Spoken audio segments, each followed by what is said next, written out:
we have blue sheets that are probably already passed everybody, I think, or is there, where's the blue sheets going around? There should be one blue sheet going around. Where it is? Okay, it's already passed in the end, so somebody could actually bring it out here in the front, because I think there's probably going to be people coming in, not late, but actually on time. Then we need to have a note taker. We already have a Brian who has said he will take it. We take notes in the Etherpad, so if actually anybody else would be willing to help Brian to take notes. Okay, good. Just take it if you are having a discussion or something like that. So there's already, I pre-filled it with all kind of, things out there, so it's actually very easy to fill in. You just see where to go something. And do we have a chapter scribe? We do have people there, at least in Meeteco, so they what we also coming up questions from the chapter. Anybody willing to do chapter scribing? It actually would be interesting to have. Okay, good, Paul, you can do it. Because one of the things is because if we have when we have a remote presenters, then we actually I think I don't know what they actually can see, that if they might need to know what slide you are on, because I'm not sure if they actually does the Meeteco show you actually the slides or the person who is speaking. Okay, all right. Okay, so then we have a chapters room, and we have a Meeteco and Etherpad. And I actually remember to update the version on IETF numbers. So here's our agenda. We're now in the agenda passing, logistic stuff. Anybody have anything that needs to be changed here or updated?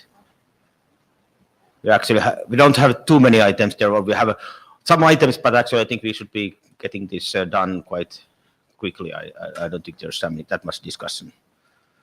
So if there's nothing else, then we go to rechartering, which actually is, I would actually ask for our area director to comment on that.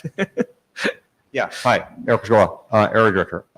So I have a draft charter from you gentlemen, which got a bunch of ISG comments. You sent me a revision, which I think covers most of the comments, but not all of them. I'm going to re-revise it to attempt to hit all of them, and then it should go out for external review. I don't see any problems, but so I'll actually try to do that during this meeting, perhaps. I do a lot of my work during meetings. All right, so the next one is draft status.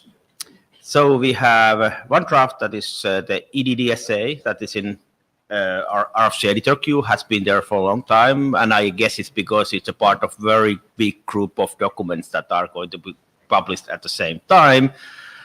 They are now in, at least some of those are in out 48 hours. I'm not sure if all of them are already out 48 hours, but it's going to be probably taking some time to get. I think there was about almost 10 documents in the same cluster, so it will take some time to get all of them through and so on. But it's already, should be getting ready. Then we have the split DNS document that was given to the ADs, and ADs say, okay, there's some issues. We will come back to the later for those. We have one that is through working group last call, implicit IV, and I guess we didn't get any comments during the, but they were already addressed, I guess. But we have any drafts of that already. And this is like a second working group last call, if I remember correctly already. And then we have this control resistant document that would require to be starting working group last call, I think. Channeling Yoav, he says IPSEC EDDSA is in auth 48. Yes, that document, but some of the other documents in the same cluster are still, I think, RFC edit. And I don't think any of them goes out before everything is out. Everything is ready. Yeah.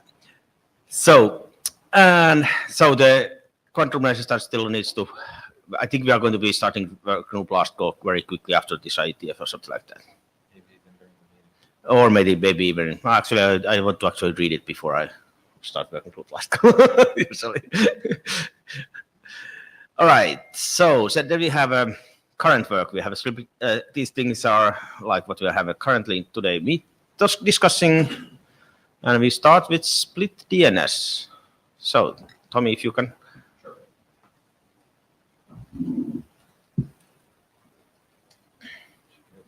All right. Hello, everyone. Yeah.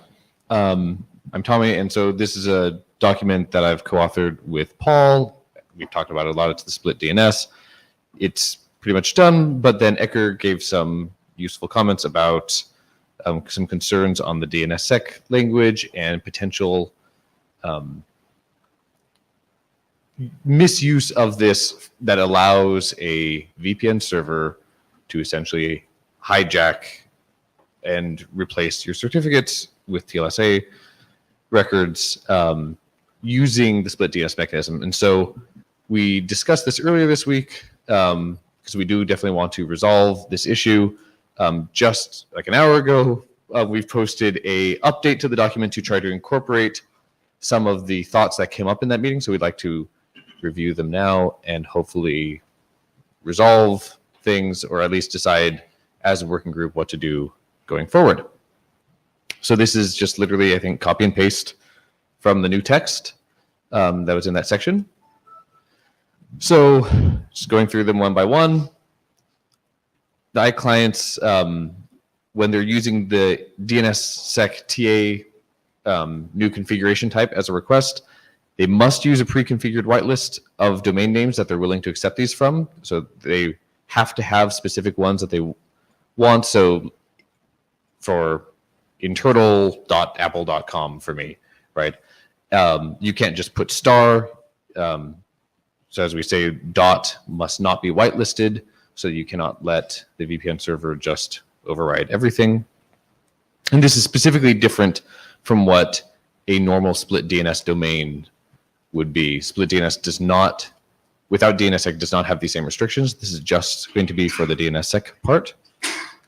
So any updates any updates of the domain names either must be done by the user or by having explicit administrative changes not being done in band with the IKE connection itself.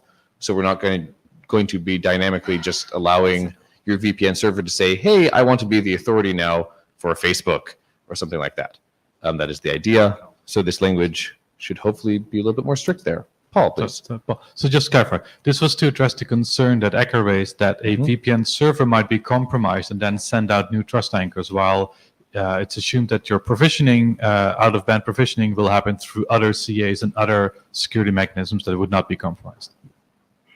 Correct. Ecker. So this looks like mostly what we discussed, though Antarctica has a second C. I think I don't. Is this done? But I thought we discussed you were supposed to offer this list in your initial exchange as opposed to just filtering, which I don't think this says. But I don't. If it's inadvisable in retrospect, I'm fine with that. Well, that's also, sorry, I guess, Paul, you can clarify because you wrote the text. Personally, reading that, when I say we have a pre-configured list of domain names, I assume that means that those are the ones I'm sending. But Paul, you can clarify. So I didn't actually change the text on purpose, just in case we wanted to keep the option open that the client doesn't send anything because it doesn't want to reveal that, and he gets a list from the client. Right. If you're as I said, if I'm reflecting, I think it's inadvisable. I think the only thing I would add is I think some text should go in here about like not, about ETLD, about like not basically not doing ETLD. And I think as you said at lunch, I think something has to be a little wishy-washy because of like local, but like, I mean, really we should tell people they shouldn't be doing COM and org. Right, and those exactly. things. So that's the one thing also that I thought when I read this, because you mentioned explicitly must not for dot. I think potentially just right after that sentence, we could have vague language about implementations should restrict this to things that are reasonably going to be internal domains. Like internally, we could blacklist COM and net and org. So Paul speaking. So I was afraid of actually speaking of specific TLDs because those things are dynamic and changes. And tomorrow.oracle is important, and today it's taken over by some internal not give company any examples. Oracle. Just say that the implementation may also restrict any other top level or common domain that. But you already do that by not having them in the whitelist. That's it. Yeah. I guess my thesis here is that like there's a certain set of domain names which effectively are almost all are at the present generic, right? And they are generic and not local. And those are basically the effective minimum like the TLDs, right? Mm-hmm. And maybe ETLDs. And minus like local and .home and crap like that. And so it seems like explain to the user that the impact of doing that is effectively to like whitelist the entire internet is like something that they should understand. And like I'm not saying I think like, and it's true, like maybe you decide that someday that turns out that actually you did that actually you'd used .apple, and then suddenly Apple goes and buys it, or conversely that you decide no, you really need to take over org. But like serious thought should be given before you like take a TLD and hoist it in this list. Right. And actually a really good example of this, practically in deployments, I have seen many cases in which some configure, usually not a well set up enterprise, but someone else is going to list out in their domains A.com, B.com, C. Like, they're going to try to hack the list in some way by listing ridiculous things. So just saying an implementation should reasonably also not include things that are clearly just trying to grab the entire internet could be useful. Tero Kivinen, not as a chair, but one of the things actually is that we end up in every time, if dot is very easy, every time you go below dot, we get problems because there's lots of things like the suffix list, for example, to which CAs to allow, or which are subdomains of because in country codes some of country codes have 2 levels or 1 level or so on, and in actually some of the cases actually might be useful to actually be able to take dot foo if the dot foo is not signed at all. And I mean, if specific enough. Yeah, because I mean, at one point, for example, when the root wasn't signed, there was, some of these countries had their own, trust anchors they were publishing and say, oh yeah, I don't think, for example, Sweden, I think they had their own, they were actually signing the .se before the root was signed, and that will actually say, okay, if you want to use this, you have to do that. And okay, this probably doesn't go with, I think the country codes are not going to be that, but something below that it actually is what might happen. So it's, and then I have actually other question is for because in IANA, we now have registration for this, which says it's 0 or more. And that's actually one of the questions I gave with Paul, Paul was actually saying that, we could actually set an empty list and just verify it. But if we say that, you always must send a list, then the 0 is not valid option to send in ever. Because I mean, 0 means usually that, yes, I would like to get those back, but, I don't restrict what you are going to be doing. But if we are now saying that, so you saying do you want to be explicit about a list of 1 or more? The question there is that if we are going to be allowing this, that we can actually send an empty list, I think we actually need to explicitly say it and tell it what that the empty list is not okay. Either it's okay or not okay. Meaning that yes, you can send an empty list and then you compare it against your pre-configured file list, and the reason you do that, you don't want to tell the other end. Oh, sure. What you would allow them to hack, and that would be. Or you could say that you always have to send. If you say always have to send them, then we have to modify our IANA registry to say that the length of this is always something than not 0. Right. So Paul Wouters, Red Hat. So just to clarify a little bit, so we're actually talking about stealing the delegations, not so much as installing the trust anchor, right? Because we're already binding the two. So it already means that it's not specific to the trust anchor. It also means the redirection. So I mean, we could add text that says you must not redirect a domain that that's not yours, and then maybe you should really not take one that's not in use, and then hope for the best. Okay, so Becker. Again, I am not really looking for like normative text here, but I'm just like I think and that's why I think that's how we get to get past Tero's concern. But I think what I'm trying to get at is a reader of this document who thinks okay, fine, I'm not allowed to do dot, but I'm going to do com. Right. That's stupid. Don't do that. Right. I agree. That's all I'm getting at. And I think a paragraph that said the implication of doing anything which is effectively generic is that you're well, this is the entire internet. It's that's all I'm trying to get at. Yep. So if you want to add some text, I'm good. Yeah, I agree. I can work on a sentence for that. Beyond that change, does anyone else have any objections to this update to the text? Because then at that point, I assume once we go through this, what state does this go back into?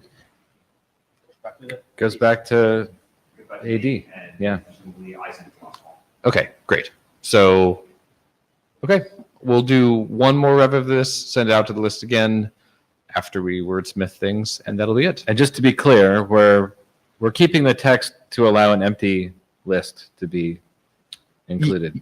Yes, I think we want to specify, maybe I'll change the words a little bit to make sure that it's a non-empty whitelist of what you allow, but you are not required to send it and advertise that list. So no concerns with that? All right. Then we go to the, let me see.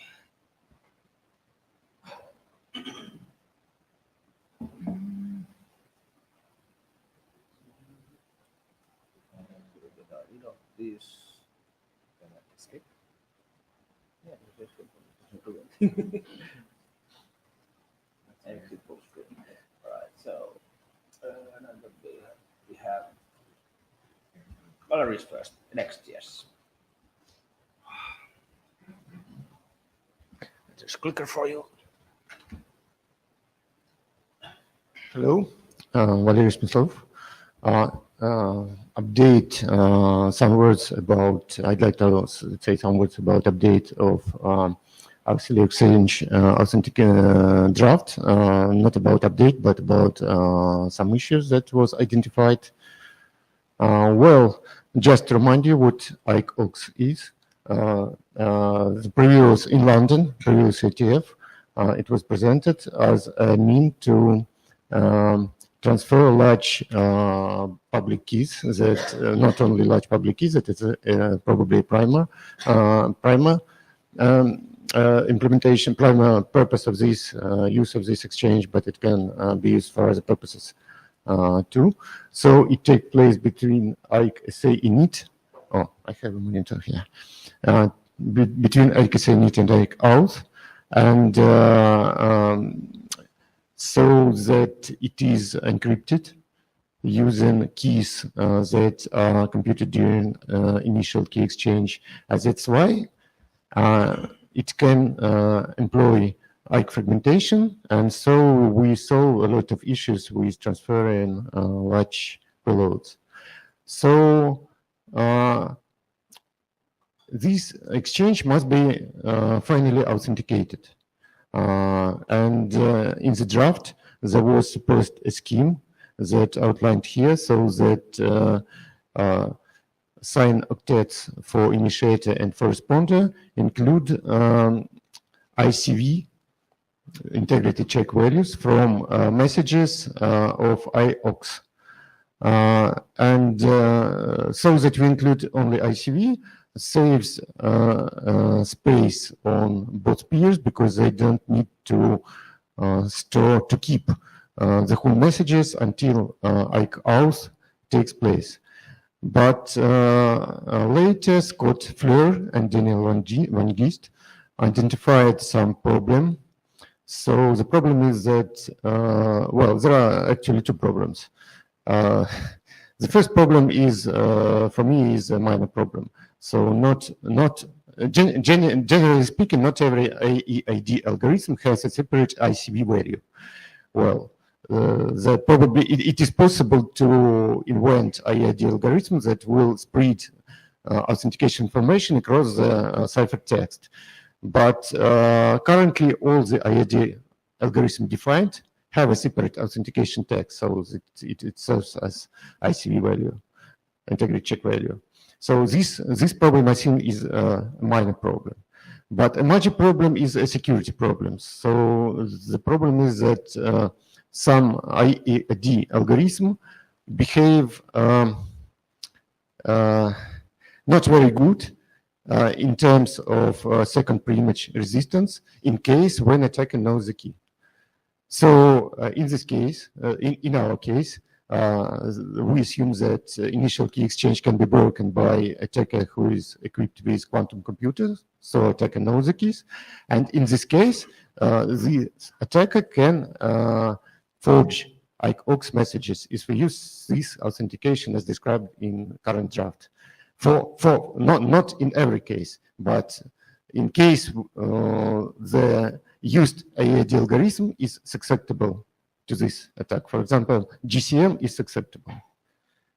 Well, so this is description of this attack. So attacker in the middle, equipped with a quantum computer, break initial key exchange. So she learns SKE, SKA, and if negotiated IAD algorithm is not resistant to second pre-image attack, so that attacker can forge IOX messages and change its content.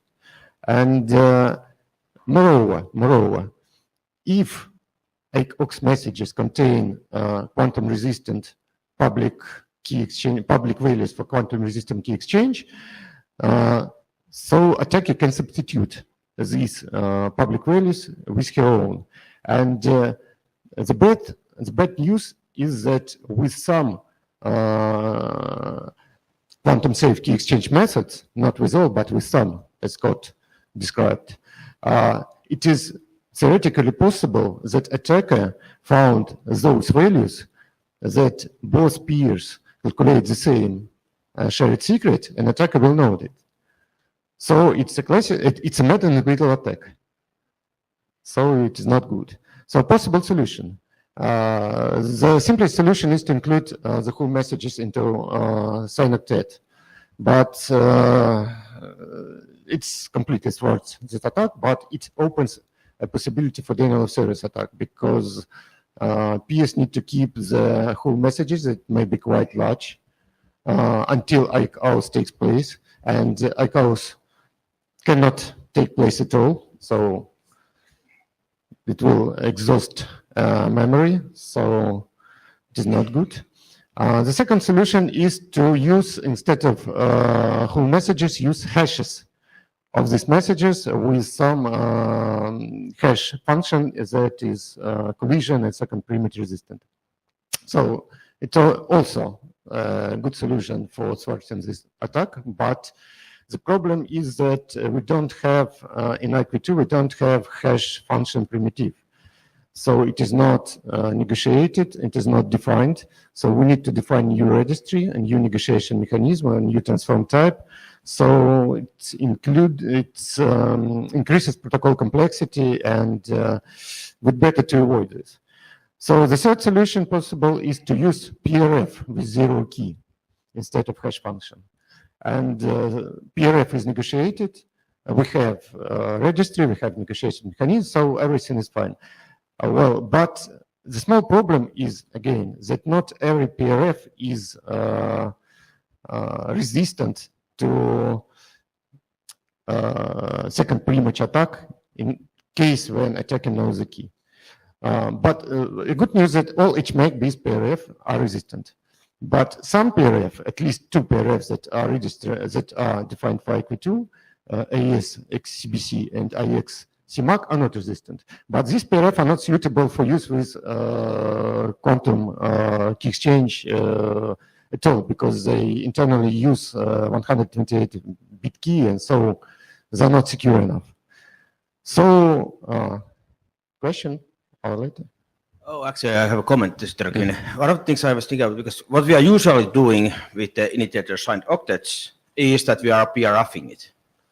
We are calculating PRF out of it. And then we are, if it says, preset key, we are using the preset key as a PRF. If it's going to be, the authentication, it's okay, then we are, signature, then we are actually doing something else. But I mean, we are already filling them into the PRF, and if those algorithms are not suitable for, for that kind of operation, should be actually. But I think there's Scott going to be probably answering to me already. There is minor nuance, minor detail.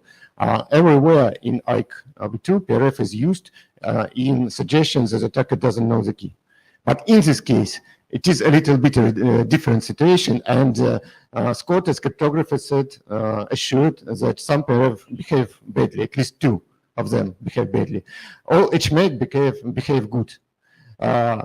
KeyMake PRF that is based on Ketchuk is also behave good. So most PRF behave good, but there are very few of them that are not very good in this situation. Right. So, yeah. Question? I think you dropped out of the queue. Oh, okay. So Pavel just read it. So actually, at this point in time, we have negotiated or at least exchanged payloads for a hash algorithm for the digital signature one. No, it is not negotiated. It's just announced. Moreover, it is not every peer announced the set of hash algorithms that can be used for signatures. But after that, each peer selects one hash algorithm among the set that its peer announced and use it in ours. But Right. we need to know, well, we need to negotiate it first. We need to negotiate it before ICAOs. There's no negotiation mechanism. And moreover, among the list of hash functions that are currently defined for use with signature, there is at least one identity function that is not collision resistant at all. So it is not an option. I was thinking about it a bit. So currently, the set solution using PRF looks like best possible compromise. If you have any other better ideas, please, you're welcome. So I'll update the draft shortly after IETF with this solution. But if you have some other ideas, you're welcome. Thank you. All right. So no comments about that. Actually, one of the things we actually skipped your previous presentation because you didn't comment anything. We don't need an update presenter for that presentation because there are just two statements that quantum system is ready.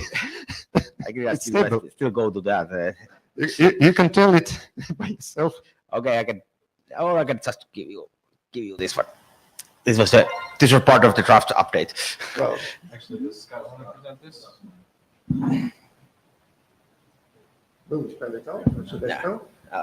Okay. Well, for this presentation, well, I don't need, I don't know what even presented is needed.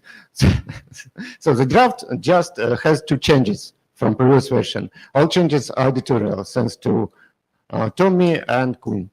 And it's just clarification. They didn't change bit on the wire. So we still have four implementation that were tested for interoperability, and we believe that the draft is ready for last call. It is quite stable for the last half a year.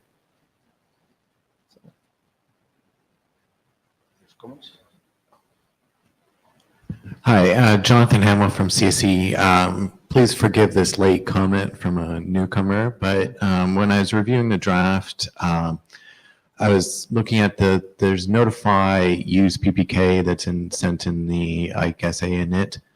I was wondering why that is actually necessary when you send a notify with the key ID in the IC auth, particularly by sending that you're enabling an attacker to profile which connections might actually be quantum resistant or not to enable them to store those ones versus ones that might be quantum resistant. This identification is needed for support of legacy implementation that don't support PPK. So you can't just start using it without knowing that the peer also is able to use it. But can't you just handle that in the same way as if the responder doesn't know what the key ID is? So the problem is that the draft has several versions. In the very first version, the PPK key ID was sent in AKSA init, just in the very first message. But it has much more disadvantages than advantages. First, PPK ID, it was. If I remember correctly, it was hash of PPK. So it was bad from algorithm agility point of view because the hash function wasn't negotiated. So you first need to negotiate some cryptographic primitive before you can use them. So sending in AKC init, sending PPK ID is not a good idea, wasn't a good idea. So we decided to first negotiate using PPK and then send PPK ID in the ICALS message. When all cryptographic primitives are negotiated and you have all the attribute negotiated. So. Sorry, so I'm not suggesting moving the negotiation of the key ID to the init. I just think that the state machine can actually handle it if you just remove the use PPK notify from the SA init. But maybe I'm missing something. If initiator doesn't know whether responder supports PPK or not, it would send, well, in ICALS, it need to send authentication information in ICALS payload that is computing using PPK. So while preparing this authentication information, initiator need already to know whether responder will understand it or not. But you Yes, can send, yes, we you use- can we- send a no PPK. Yes, yes, it was which introduced contains later. the Yes. classical. Yes. So Tommy Polly, right, that was the point I think I was going to make as well. So with the current structure, if you do support the PPK, then you actually are replacing the IKE off payload with the PPK derived Yes. key. So in order to, if you wanted to not negotiate up front, because let's say I'm talking to a legacy client, I don't negotiate it, I don't have any confirmation that the responder supports PPK, they will not recognize the PPK, the no PPK off payload. They will look at the off payload, expect it to be the Yes. normal Yes. derivation, and they will not match.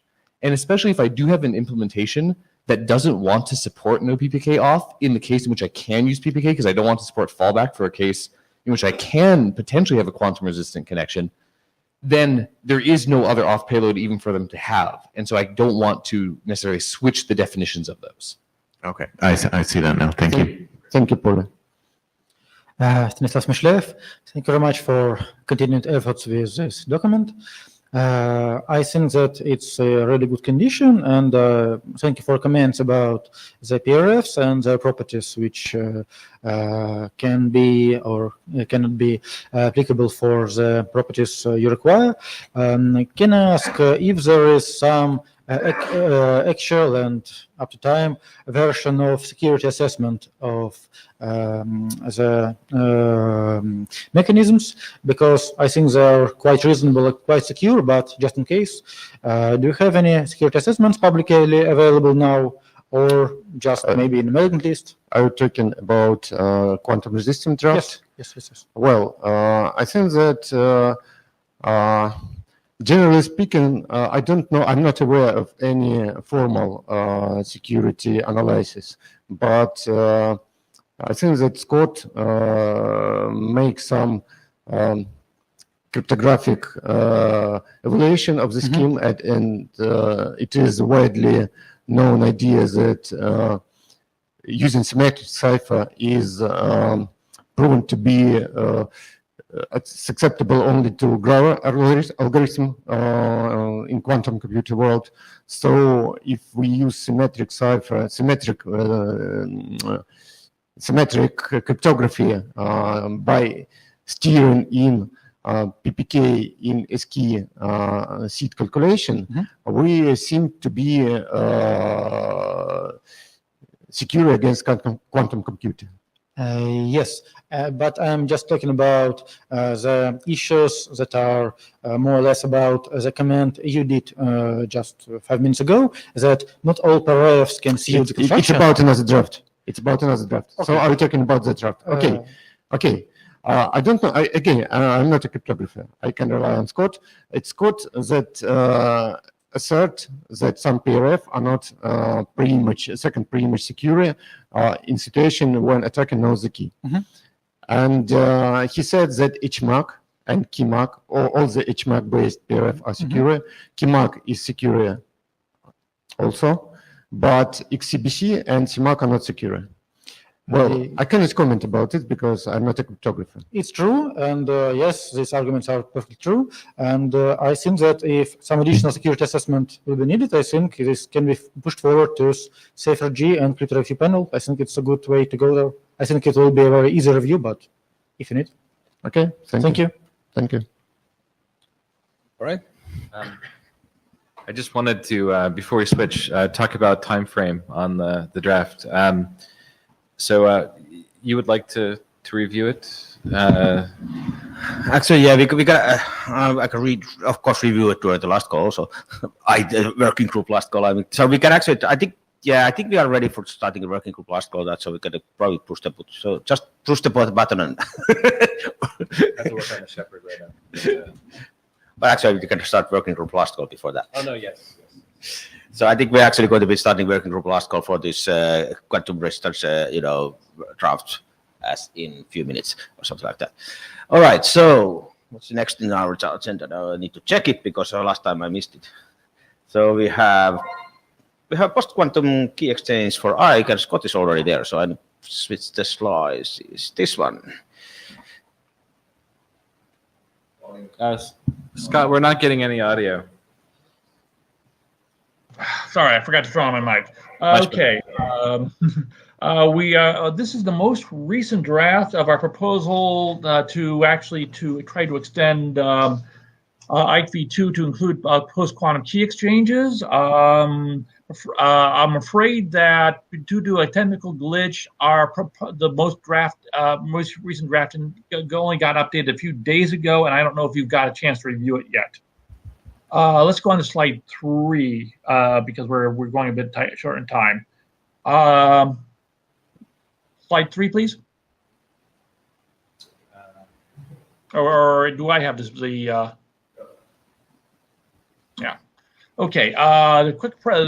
Just a quick summary to remind people what the problem was is we're trying to add post-quantum key exchanges to IKE as opposed to the previous draft was just trying to add in a post-quantum pre-shared keys. We also want to do multiple key exchanges, so you can do both Diffie-Hellman, delta curve, plus newfangled post-quantum, so that basically we don't make things worse. And also because most post-quantum algorithms tend to be chatty, we have to deal with fragmentation because we don't necessarily need to be able to rely on TCP fragmentation. Next. Quick overview, we've completely revised our ideas from the previous ones because they were actually rather complex. We are basically going to use the IKE AUX exchanges proposed by Valerie. And basically the idea is that we put the additional key exchanges within those IKE AUX, and so that the final IKE keys we actually use is actually going to be secure if any of the previous key exchanges were actually secure. Let's say so that if the initial Diffie-Hellman was broken, but the next key exchange, which say round 2 is secure, then the final IKE keys be secure, and so the IPSEC keys will be secure. And all key exchanges are encrypted, except for first are encrypted, so that, as Valerie mentioned earlier, standard IKE fragmentation works, and therefore that solves the fragmentation problem. If the key exchange you really want needs to be is big, then just do a group 19 Diffie-Hellman exchange at front, and then use the one you really want. Next slide. This proposal, the protocol is actually quite simple. Basically, we do the standard IKE init, SA-init exchange with just some post-quantum policy attached. And there is a typo on this slide, this KE hybrid on the responder. That should really be KE response 2, response 1. Basically, the initiator just lists does it's a normal SA policy in the SA1, and also lists what sort of additional key exchanges it would like, and responder lists which responds with which one it accepted. Next slide. Then basically, assuming that there was, that they both agreed on at least one additional key exchange, and then they perform each key exchange within a separate IETF message, with each exchange encrypted with the keys which have already been agreed to with the previous key exchanges, and each key exchange updates the keys for the next exchange. And then at the bottom, when we've done through all the IETF messages, which might be only one, then we do an IETF exchange to actually do authentication, to make sure that the previous transcripts were not man-in-the-middle attacked. And then beyond that, after that, we go and everything is nice. Next slide. Let's see. Format of policy, we put together, I put a very simple one, basically just list, as opposed to trying to get fancy with and ors, we just list what sort of combinations you would like. And this is in addition to the key exchange performed in init, so that if your policy is you want to do ECDH plus one, just say round two, then all you need to do is list round two in your policy. Next. This is a work in progress. We deliberately tried to keep things simple because the working group may make suggestions and add capabilities. It was felt to be a lot easier to add capabilities in later rather than taking these complexity and taking them out. Next slide. And my open questions is, A, do you agree with this general approach? This particular approach tries to treat classical and post-quantum key exchanges equivalently. Do you agree with that? One of the things we debated was, do we try to allow multiple key exchanges per exchange, just to make things more efficient? How do we encode policy? We picked a rather simple, dumb method. Is something more involved appropriate? And also, it was actually brought up in the previous IETF that key shares greater than 64K is a bit problematic. We don't see that as a problem. We just want to make sure that we all agree. Thank you. Now, do you have any questions? Valery Smyslov, Alice Plus. First, thank you for a new draft. I think it gets improved, and actually I like it. There are probably a few things that I don't fully agree with. First, I have a question, just out of curiosity. You outlined that each new key exchange method has its own nonce. So is it necessary for security? Or? I do not believe so. The reason we did that is we're really reusing an existing key update that's already within IETF2, and so since that requires that particular exchange required a nonce, we put it in there. Okay. What about your questions? So I think that a general approach is good. So I think that second bullet is perfect, that we treat classical and post-quantum equally.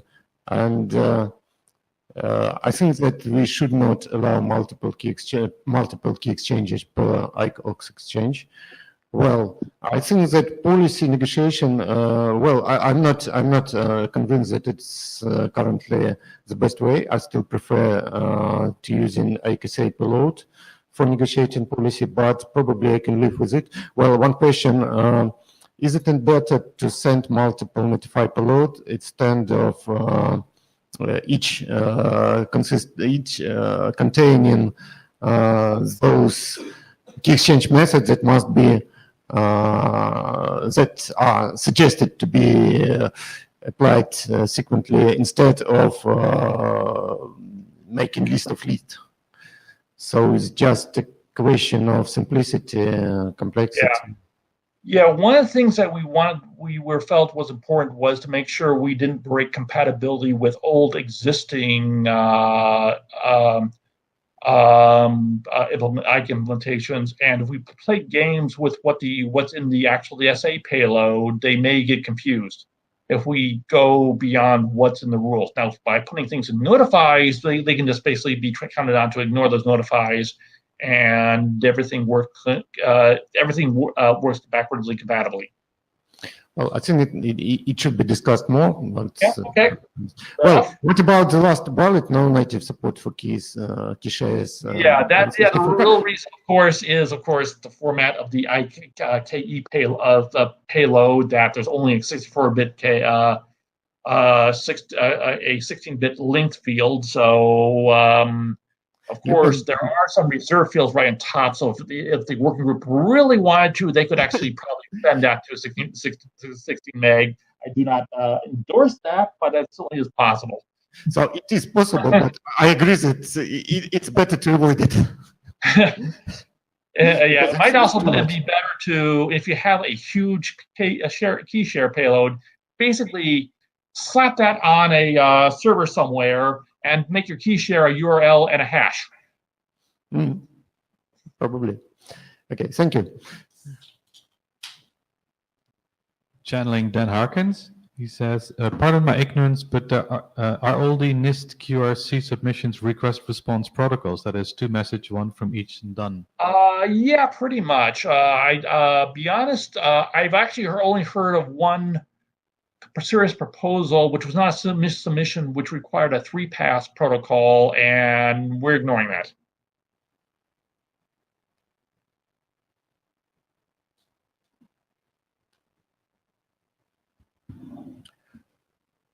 Okay, I think that was all. I didn't see anybody in the line anymore, so I guess we have getting answers to some of the questions here.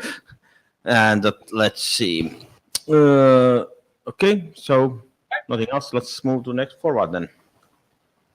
This is draft that is ongoing, so we are going to be, working on this for some time anyway. So, but it of course would be a good thing if people actually read it at some point. Meaning me too. Is Daniel already here? Okay, let's keep him now and let's go to the controller Ike, because I know Daniel is in HomeNet making presentation there, and he was supposed to be done in the first 20 minutes, but I guess they're a little bit late.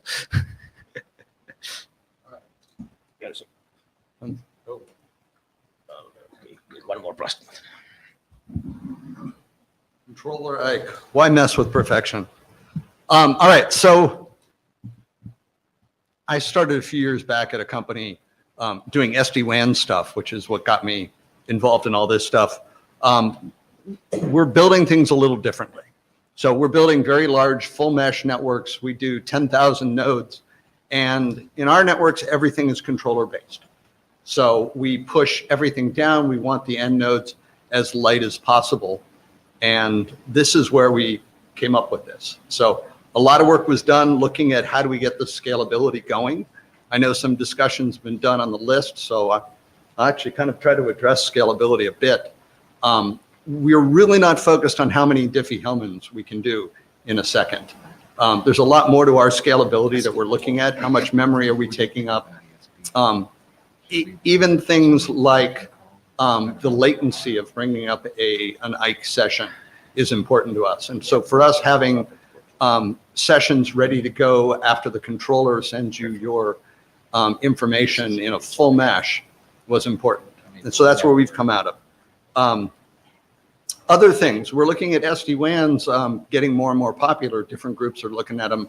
And I'm seeing folks talking about doing key exchanges in a controller environment where they are sending keys through the controller. And that was something we really wanted to avoid. We don't want that man in the middle. We don't want controllers to ever know what keys we're actually using to encrypt data. And even in that, we've come up with, there'll be some stuff on future stuff to think about where you could even have end nodes encrypting to even prevent a man in the middle from spoofing. Other things, odd shaped networks. We have networks that are, sometimes links are one directional. It is very hard to do IKE in one direction only. And so with a controller model, we can actually set up a link where two nodes can communicate, though it's only one direction. And that does actually happen. So what is controller IKE? The concept is really simple. You start off, you've got a controller, it's controlling all your IPsec nodes. Every node generates a Diffie-Hellman pair. They send their public keys up to the controller. The controller is going to send all the public keys for everybody out to everybody else. It lets everyone know. And then voila, we've got the ability to do Diffie-Hellman shared secrets with every other node in the network. What else? Here, I mentioned you could sign a message if you cared to. In this, we've got no peer-to-peer messaging going on. So everything is strictly to the controller and you're ready to go. As it says, it sounds really easy. You could almost think you're done at that point, but it's harder. What happens? So what happens when a peer decides to rekey? And this is where it starts to get fun. So if one peer decides it's time to expire his key out, and this happens every how many hours it's configured, he's going to send a new Diffie-Hellman peer, a Diffie-Hellman public key, up to the controller. The controller will distribute that out to all the other peers, but it never happens at the same time, obviously. And so now you need a way to make sure that you can do a clean rollover with every other peer you're talking to and not lose data. We don't want any point in that session where traffic drops or traffic can't be sent. It gets even more fun then. What happens when all 10,000 nodes in your network are all rekeying? And this often happens. You've got multiples at the same time. Go ahead. Sorry, Palo Alto. So question.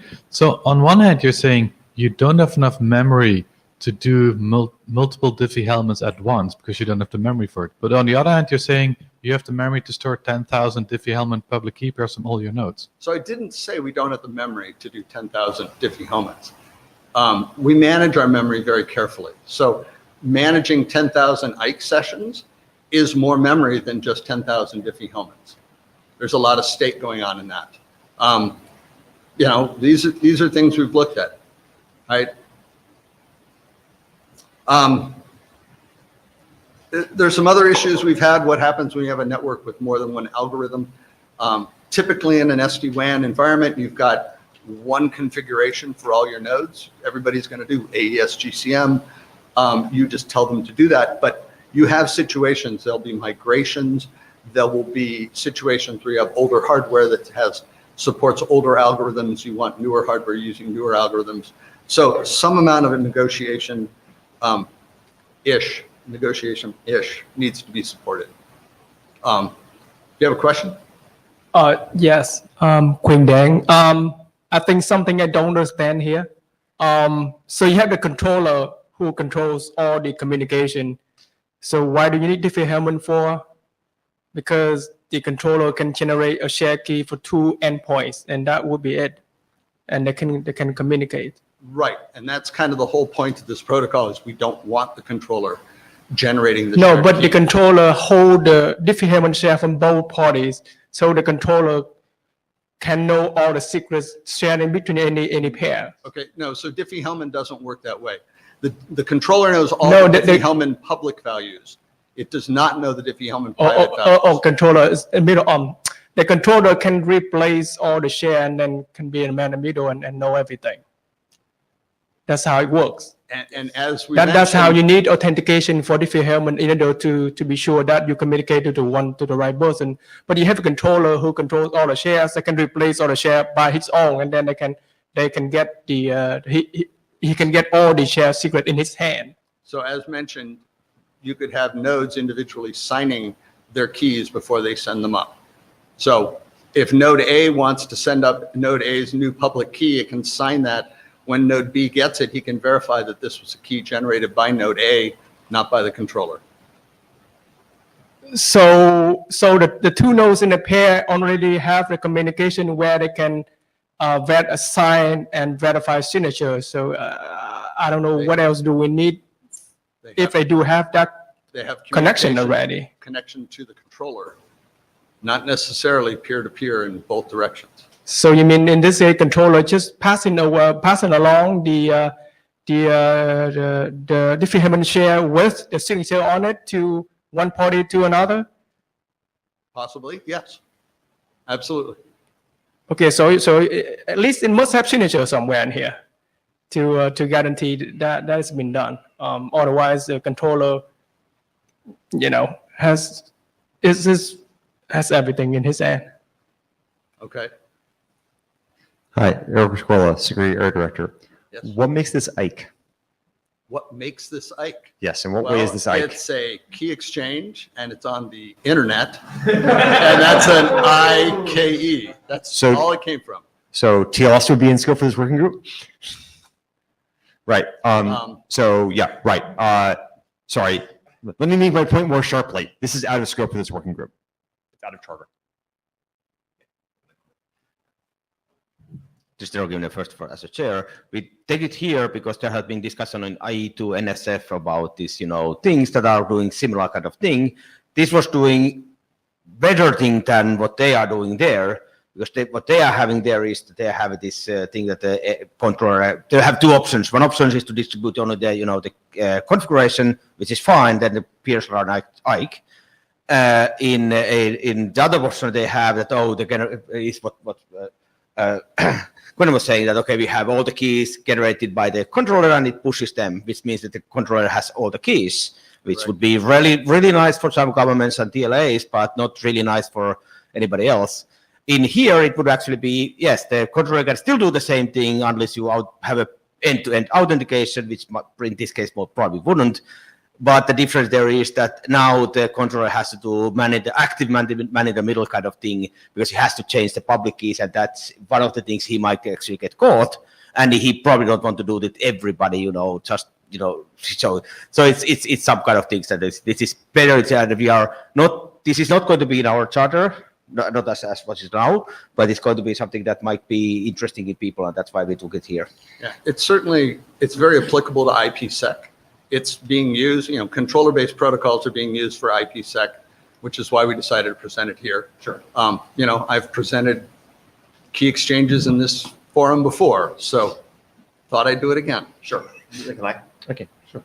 Sure. I don't have a problem presenting here, but it's not IPsec maintenance. Therefore, if you wish to actually advance this, this group have to recharter, or you have to form a new working group.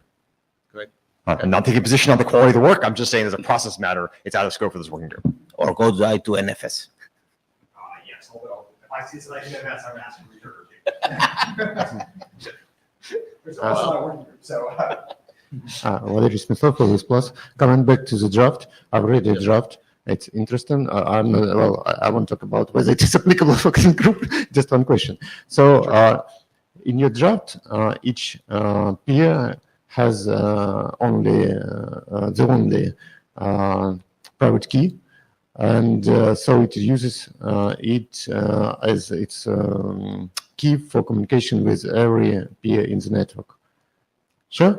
Yeah. So, the peer's policy says that the key must be changed periodically, of course. So the key must take place, but usually, how often you need to change the key depends on, for example, how much data you encrypt with this key. So in situation when you use the single key, but your connections with different peers have different bandwidth and different load. So the most busy connection will limit the period the key must be changed. So it is suboptimal. We've had this suboptimal this discussion just recently, okay. Actually. Okay. And yes, you are limited by your busiest connection. Yes. Okay. However, standard key lifetimes in terms of data usage nowadays are large enough that we feel our time-based lifetimes are going to hit first. But anyway. Bandwidth-based, data-based is... It has to be considered. You have to have a bandwidth lifetime on every key. Okay. We're going to hit our time-based ones first. Okay, thank you. Yes. This is Linda Dunbar. I do have a question for the IPSEC working group on this, because I do see your environment, because in our deployment, we have similar issue. When we have SD1, we have large number of CPs, and we don't want CP to do like a peer authentication for area of the remote nodes. And to be honest, the controller is under much more secure environment than those CPE. Those CPE can be a pop-up box in like a shopping mall. It's like carry not that important data from the network perspective. But the CPE does have established the secure channel to the controller. So when CPE talk to other CPE, instead of them doing peer-to-peer authentication, like peer authentication, they can go to controller through this existing control channel to the other peer. So if it's not IPsec, maybe create a different name, and IPsec simplified extra fee or something. So really, it's the environment. When you think about it, IPsec was created between two nodes. They don't have secure communication. There's a man in the middle attack. Okay, so we have this I key and all those things developed. But today, in many of those deployment, like today in I2 and SF, they talk about this device maybe is a resource constrained device, maybe it's a container in the cloud. And for this particular node, they don't want this node to actually carry the peer-to-peer authentication. So they want a controller to be able to control it. It's true, you're saying, hey, controller has everything. But the truth is, this particular device out in the field, maybe it's 1/100th of the entire thing. The controller carry much more information or sensitive information in this particular remote node. It's almost, I was telling Terry, it's almost like your whole body is already there. You have that little finger, you put so much effort protecting that little finger there. So what you're saying mimics the deployments we do. Right. You know, obviously we'll have nodes in data centers that are highly protected, but our controllers are the most protected devices on that network. And there are a lot of devices stuck in remote offices. They'll be sitting in shopping malls, in, you know, as you said, in a pop-up store. Yeah, so that's what I'm saying. Maybe not calling it IPsec, because when you say IPsec, they need those kind of full protection. Okay. Quinn Dang again. So in that scenario you just described, and in his application, the nodes have to do signatures. So that means in a constrained environment, you do signatures fine, then you do Diffie-Hellman just fine. Yeah. In our environment, the signatures we put in, I think there's something to be considered. In our environment, we don't sign the Diffie-Hellman. Exactly right. That's right. Okay, so again, so if you don't sign your Diffie-Hellman shares, that means you don't have to do, you don't need to do Diffie-Hellman, because the controller can generate pairwise keys to distribute to different pairs, and they can go from there. No, we have customers that want to know that, you know, law enforcement can't come in and subpoena the records of that controller. They want to know that, you know, there is no way to get those keys. I'm sorry. Stand you back a bit. No, it's important. We want to know that the keys are only on those end nodes. Okay, if you don't want anybody to get the keys, then you don't keep the keys.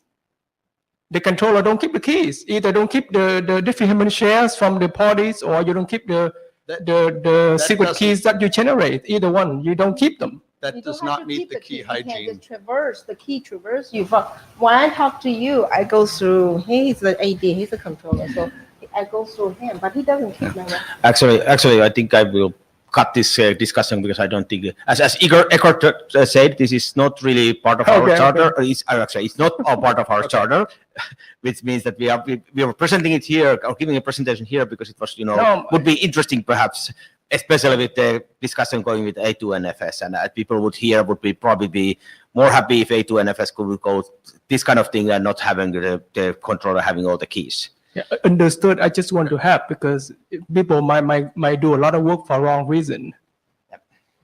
Okay. All right, I'll wrap up. I was talking about what happens. We've got 10,000 nodes. Everyone's rekeying.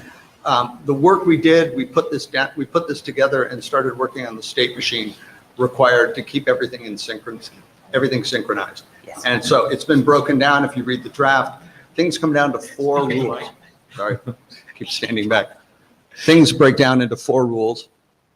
We've got 4 rules that define all of the state, and it's actually quite simple.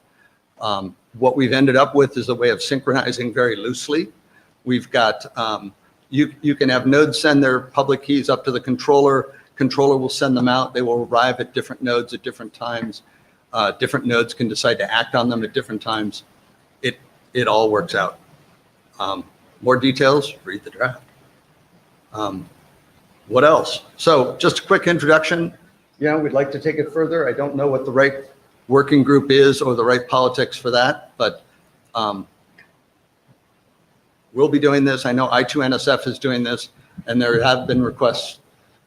Sure. Well, I'm happy to talk to you more offline, but I think roughly speaking, this looks like a significant enough piece of new work that I'd be pretty unenthusiastic at seeing done an existing working group. If you want to talk about, if you want to have like a mailing list and start, start discussions and talk about having a BOF, we can certainly have a discussion. Okay. I'll talk to you offline. But I like to see things narrowly scoped when possible. Fair enough. Just wanted to, a few things to finish on. What we've described here is a method, not a protocol. We did not embed this in our own protocol. It's suitable to go into the I2NSF work. It is suitable in other protocols. But it is really just a method at this point. What else? Future considerations, but that's for once we have a place to talk about this more. And that's it.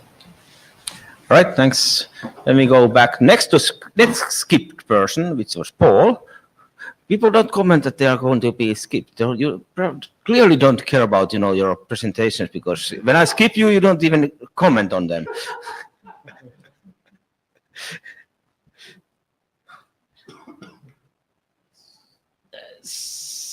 This one. Yeah. I made a slide for you. Thank you. So we talked about labeled IPsec. I brought it in because the reason we wanted support for IKv2 is that it currently is supported in IKv1, and we want to be able to kill IKv1. And so this is one of the items that some people are using. It's not super common, but we have customers that are using it. And so we want a way of doing this in IKv2. So there was some discussion whether should this be a traffic selector content or should this be a notify content. And there was some discussion back and forth between mostly Tero, Nico, who am I forgetting? And Valerie, yes. And that didn't really give me enough guidance to go for one or the other. So I was hoping if we could have some kind of discussion and maybe give the author some more guidance on what to do.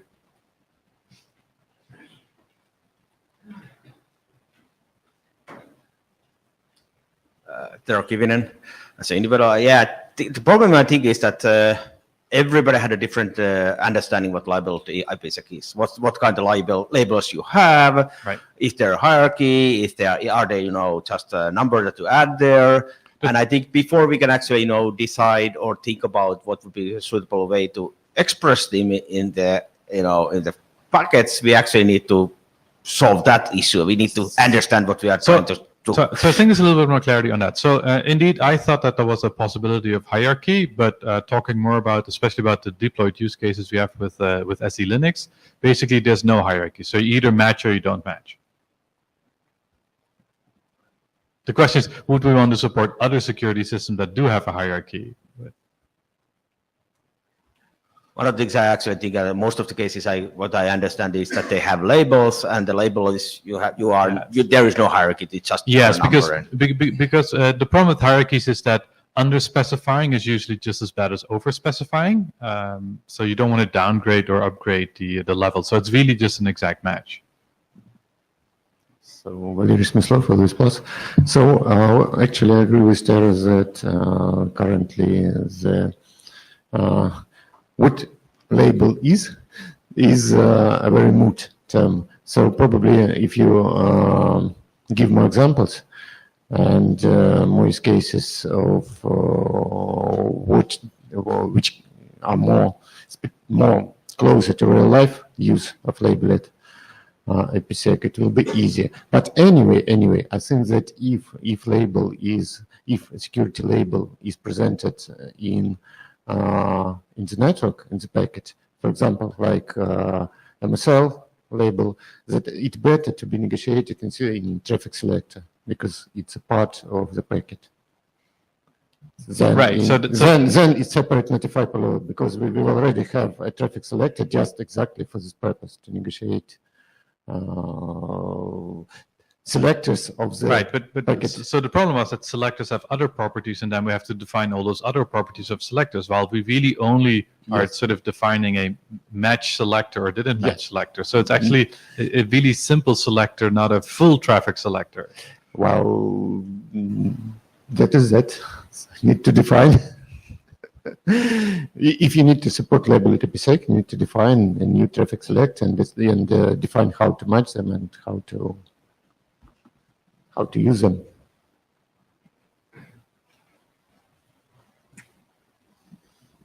If you are just going to have exactly one label for them, it's very easy. You just send, traffic selector with start and end at the same time. There's no narrowing. It has to exactly match.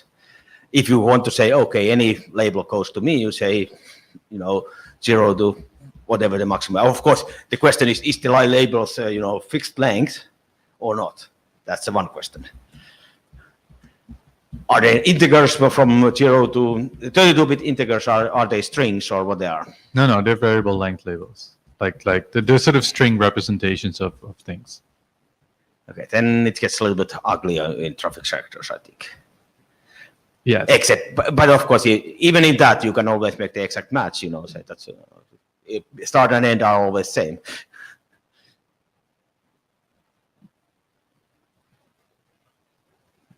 So if I'm correct, I'm hearing 2 voices in favor of traffic selector type. So who was in favor of the notify payload?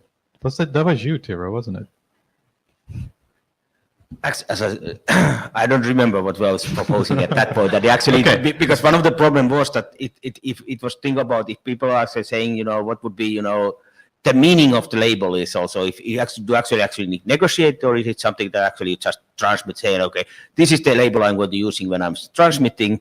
And if you have some mapping, yes, then for that actually the notify would also be okay. So there's not a negotiation, right? There's just a statement like I need this label. It's either I need this label or I need no label. Maybe I don't care about the label, but I'll slap it on. Yeah, then I actually think that notify would also be okay.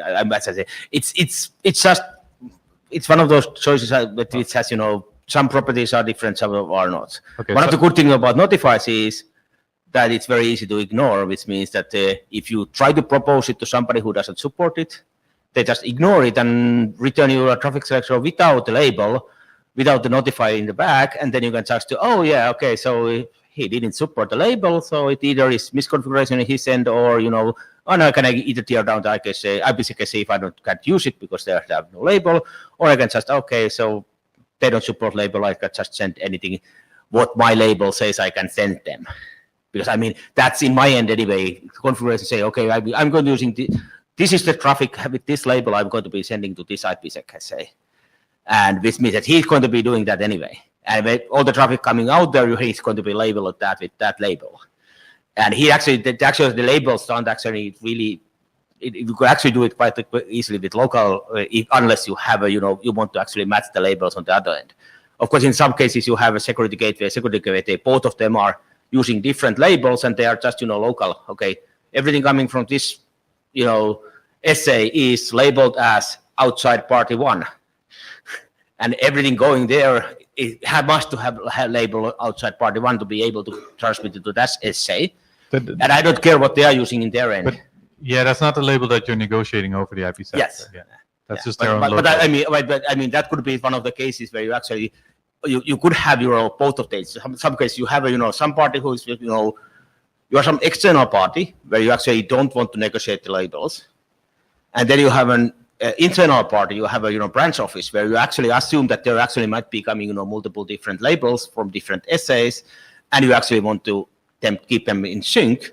But then you do have a different policy for they say, okay, this part must match exactly, or I don't care what the other one proposed, but you guys still propose actually the label all the time. And if it does, other end doesn't respond, then you just continue. So that's why actually good for the notified. But I mean, that's something that actually is best for, as I said, there's pros and cons in both of those. Yes, there have been for 3 months, so that's why I'm here asking for more So, guidance. so I think actually it's outsourced. You know, I don't think there's have been people actually, you know, giving you clear out the, you know, way forward. So you pick one and, you know, try to see what happens. Okay, fair enough. All right. So, yeah. So just for the record, I will go with traffic selector then, because that seems to be the more preferred way. Right. All right, then we have the final presentation, I think. Or did I miss somebody else again? Nobody jumping up, but they won't. So I will actually check my agenda later. So Daniel, I think I saw him coming in.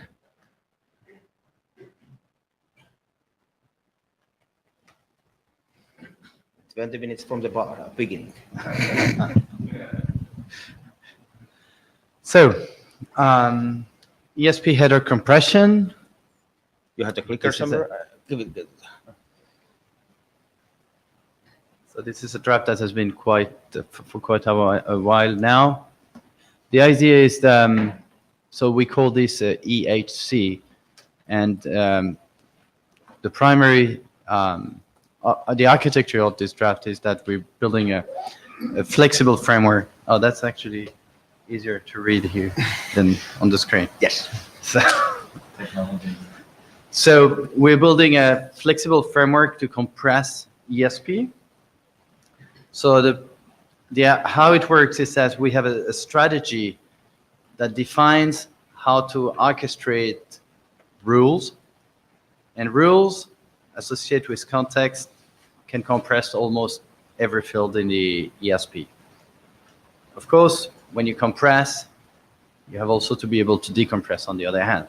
So that's why we compress and we remain compliant with ESP. So the document defines EHC rules, EHC context, the strategy, and some parameters associated to strategy. So that's in this example, we have one strategy, which is the ITSP, a few parameters, which we called the ITSP context. Those parameters are going to be used to define which rules are going to be applied and which parameters associated for each rules. It looks quite complex from here, but at the end, well, we don't have that much complexity. These are the different rules we apply and the different attributes we use. And that has to be specified in some cases. In some other cases, they can be directly read from the essay already. So it means you don't have to specify those. And this is actually, well, the rule has to be seen, well, if you say, if you're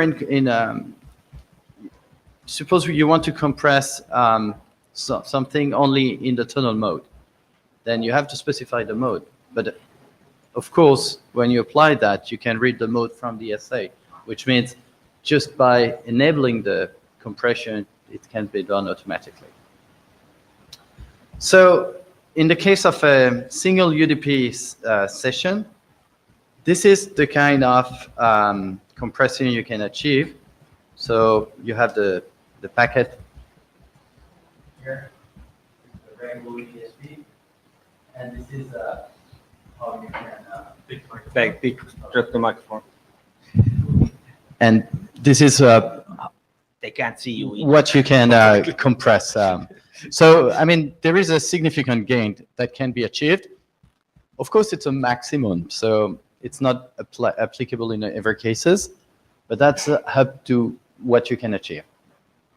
And now, just so that implicit IV is on its way, so you can eventually remove this.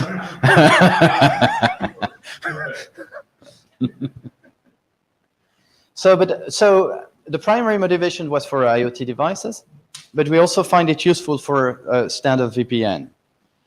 So for a standard VPN, these are some of the parameters you can configure and provide, and still you achieve 32 bits. Well, it's an IPv6, so, but no bits, bytes. So it's kind of significant, even in a non-IoT use case. So, well, this one hardly fit into the slide, and this one is completely integrated into the slide. So, and again, you can remove this since a few minutes. So, compression may not apply. So, well, we were almost done until someone raised an issue that, yeah, if we can't compress the packet, how do we signal that? So, for example, when you have a fragmentation or UDP option, you don't really know how to compress and decompress those. So you basically have to send an information saying, yeah, this packet is not compressed, so don't apply security policies. So how we could do this is I think that's the only update from of this draft, is that so we had two solutions. Well, two solutions we envisioned. One, which is adding a special bit. So usually that's a byte that says don't compress. And the other one was reusing an existing field. So could be protocol or an X header. But we just realized how many there are left and said, well, maybe not a good idea. So the remaining thing we had was the SPI. And the SPI means that, well, you have two SA, one is just for compressed and one for uncompressed. So, well, it seems to kind of work now. And so we have two SA, one for the compressed traffic and one for the non-compressed. So we have a new IPSEC mode, which is EHC compress, but that's mostly being used when you agree, because when you negotiate your SA, you have to agree. Then, are you gonna use a compress mode and so on? So the discussion we have now are more: should we use an additional mode which is EHC compressed, or should we just provide the strategy we're using? In our case, there is only one, but in the future, there might be additional ones. So, and once you pick up, it's going to be automatically compressed. So that's, but I think that's more related to the IKE negotiation of this header compression. But I think so far, that's the only things we have discussed during the last IETF. So the current status is that we have the two drafts almost ready in our view. We had one publication of an implementation on Kentucky, and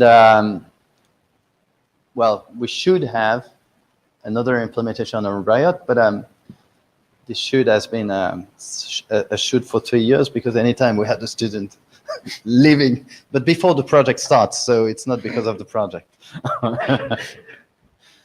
So, yeah, that's where we are. So one implementation, one academic publication, and a draft that has been evolving through different comments and review we have received so far.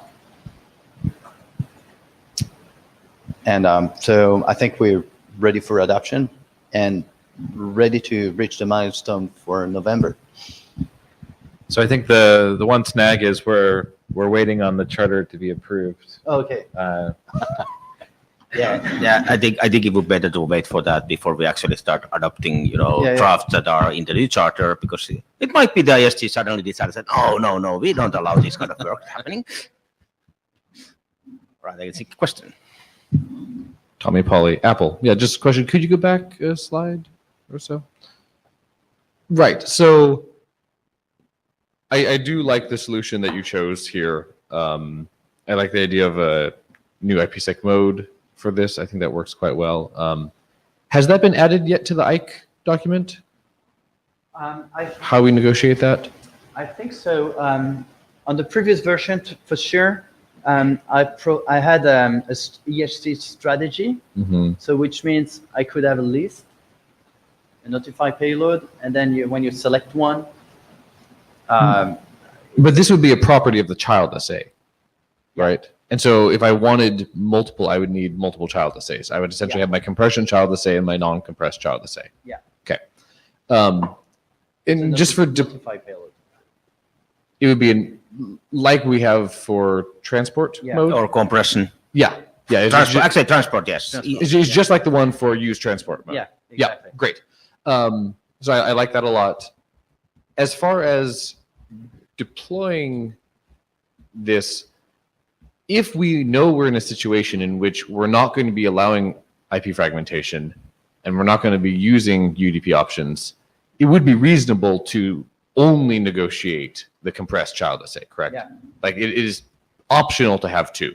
Yeah. You just may drop packets and take that into your own hands. Actually, one of the things you can also do, you can create the other assay when you first time see a packet having UDP option, and so, oh, that triggered. You can do that on compress it, sending, but you trigger- can't do that on receiving. No, but The other side but will, the other one will create yeah. it. So I mean, either Right. one can create the assay first time Send and they see acquire, it. essentially, When they based see on- the yeah. packet they can't compress, they can actually send the acquire up exactly. and create a new assay for non-compressed traffic. Great. Okay, so that would be good to, if that's not mentioned already in that document, Yeah, like talk have about to. that kind of workflow dynamically. Like, hey, if you are mainly think you're going to just do compressed, start with that, and then maybe add an extra child assay if you need it. Okay, right. Yeah, we can add that wherever it is. Valery Smyslov, LSPAS. It's a good idea to have two assay, but there is one drawback. You need to perform defilement twice. And since you are trying to know, This is I child don't- assay. You don't have to do. You don't have. so you have the same keys. I mean, it's a child assay. Child, yes, but child assay, you yes, don't I'm- have to do Diffie-Hellman in every child assay. Wow, you can. You can do in create child assay if you want Well, to have anyway. it, but you don't have to. Anyway, the other thing is that you usually negotiate only one child assay in IKE out. So you anyway need to perform create child assay with all this. Well, anyway, it's more computing resource. You save bandwidth, but you spend more computing resource on negotiating USA. Yeah. So And with different keys. yeah, the currently the focus was to reduce the bandwidth. Because I think it's around. I mean, if you send 1 byte more, it's 10,000 times more than the computation. The computation costs much less than sending an additional byte. But probably it's possible to avoid Yeah, maybe if just you, using the same keys with two different SPIs. No, So using the same did key it for- consider this? But so the Diffie-Hellman would be for the IKE negotiation, the first one. No. Yes, but just supply additional SPI for this assay for use in compressed. So you will have. Well, it's just an idea. It's, Yeah. No, but So the argument, you can't use the exactly same keys because I mean the sequence numbers and so on needs to be different for. I mean, otherwise you have a nonce collisions and so on. But you could of course run the key match twice to generate two different. But then you need to have something different that you have the SPI. I think you have SPI there if I remember correctly. But I think actually it's much cleaner to just to do a create child assay. Create child is just to a packet exchange and it doesn't need to do Diffie-Hellman. yeah. So the Diffie-Hellman, I understand that we may not need. Well, we might do that twice, but it's not necessary. That we use exactly the same keys for the two is. All right. Is it a renegotiation?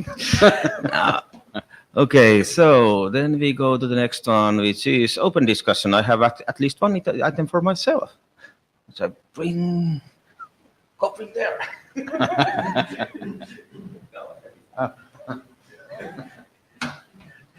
So this is the document not as a working group chair, but an individual. So I posted email a couple of days ago about adding these or allocating numbers for, IANA numbers for 12,000 and 16,000 bit groups for mod B.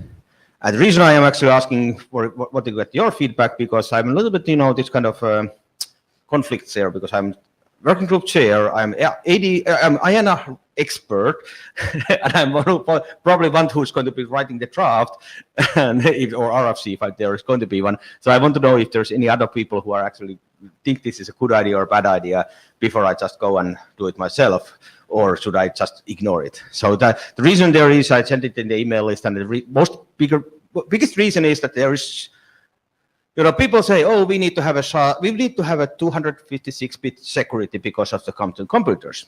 They don't know what the 256 is, except that it's a number. And they know, 256, AES 256 fills that one. SHA-2 512 fills that one.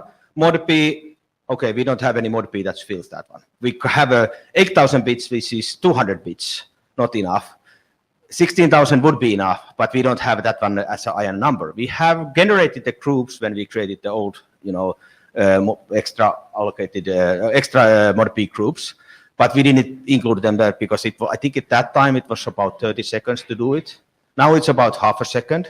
So it actually would be doable to use it in some cases when you have, not when you have, 1,000 customers, but if you have a site-to-site VPN, with one VPN link, then you can actually do it. Even if of course, there's issues with fragmentation of the packet, but okay, site-to-site VPN will usually have a good internet and not behind NATs and not behind captive portals or anything like that. That would destroy fragments and so on. So, do people think it is a good idea, bad idea? What should I do?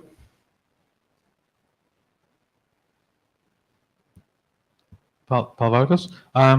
I think it's okay, as long as there's a really good instruction in the document to say, do not add this to your list of default proposals, because we know that some implementations add everything they implement to their proposals, which leads to, giant explosion of components, and it will indeed lead to let's use the highest number because that must be the most secure, and then you're actually running this everywhere instead of only in those cases you want to.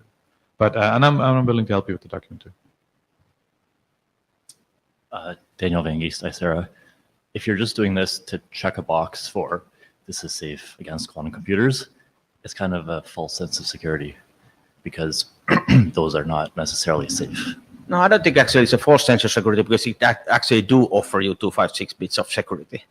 The difference is that with quantum computers, none of our mod Bs or elliptic curves is safe. I mean, the reason why you actually would require 256 is false. The reason that this fact that it actually do provide 256 bits of security is valid. Does the Diffie-Hellman provide 256 bits of quantum security though as well? I don't. No. I mean, none of the IETF version 2 doesn't provide. We don't know how many bits of security it provides when you have a quantum computers currently. Right. So none of the security requirements we have is valid for that. No, I know. So if we're saying that this does provide 256 bits of quantum security, and but we don't actually know that it does. We say it provides 256 bits of security when you don't have a quantum computers. Okay, but if they're checking the box that they want this in case of a quantum computer, then they're checking a box. Yeah, they're checking the box 256 bits of security. They don't actually care. Okay, most of the times they don't understand the reason why 256 is better than why NIST, for example, or some people actually say that you must be able to do 256. Okay. They usually don't say that you have to do it. They say that you must be able. Okay, that's fine. Because this is actually one of the reasons we were actually in 15.4. We are running out of time. But 15.4 we have now working this stuff in IEEE. We need to add AES 256 CCM to the spec because 256 is required for some uses. Some governments or something require that everything must be able to do. No. Yeah, that's sure. Just when you were talking here, you said because they're scared of quantum computers. Yeah. And no, that's the requirement for somebody gave them. Somebody said 256, and the reason somebody said 256 is the quantum computers, but the requirement is just 256 usually. Okay. Valery Smyslov, LS Plus. I think it's okay if we define this new ModP groups just for formal reasons, as you described.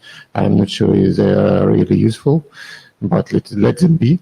Well, why not? I just want to say that the public key exponents for these groups are huge, quite huge. They exceed typical IP packet size, and they probably will cause fragmentation, and it will make using them in real lives, in some, at least in some circumstances, a little bit difficult. Let's say so. So, but anyway, let's define them. Why not? All right. So I have a small different topic, if we're done with this. Okay, Paul Hout has read it. So I also have a case where customers want to roll out IPsec, but they find authentication a little bit hard to do. So they first go like, but let's do mutual null first and roll that out. And then later on, they want to update to use certificates or other things and then and do authenticated. So now you've got this cloud structure that has all these auth null nodes that are talking to each other. And then you slightly want to upgrade them whenever you configure new nodes to have, like, say, a certificate. So what we ended up doing is doing the same trick that is used in the no PPK case, where we basically send a second auth payload, one with the certificate and one for auth null, and then the other side can pick, like, oh, yeah, since we both seem to be supporting authenticated, we can just bump our connection from auth null to authenticated. So we've done this, we've implemented this, and it's working. The question is, we're sort of squatting on a private use number. Should we just put this in a draft and push it out and allocate a number for it?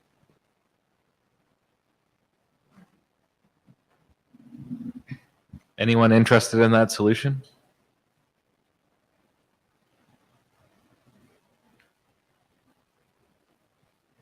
Valery Smyslov. Paul, can you please bring this to the list? Sure. Because it's easy to read and to think, read and test. Tommy Polly Apple. That sounds interesting enough. I guess the one concern that I'm trying to think of here is, would having that other option potentially encourage people to use the wrong one? Like, could someone end up choosing the null auth instead if they don't know what they're doing? Like, that's true. Right. But like, by doing this, like, should we be advertising to people or encouraging, should we be making it easier to deploy null authentication for IKE rather than just saying, guys, figure out how to do authentication? I understand how for your use case it makes sense right now, but is that something that we want to keep encouraging long-term or making easy?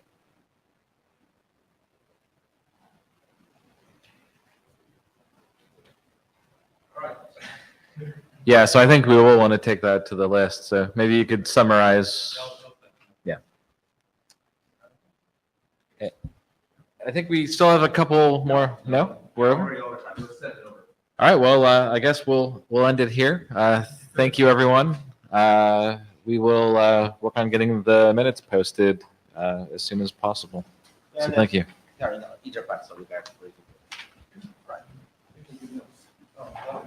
And thanks for the note keepers and so on.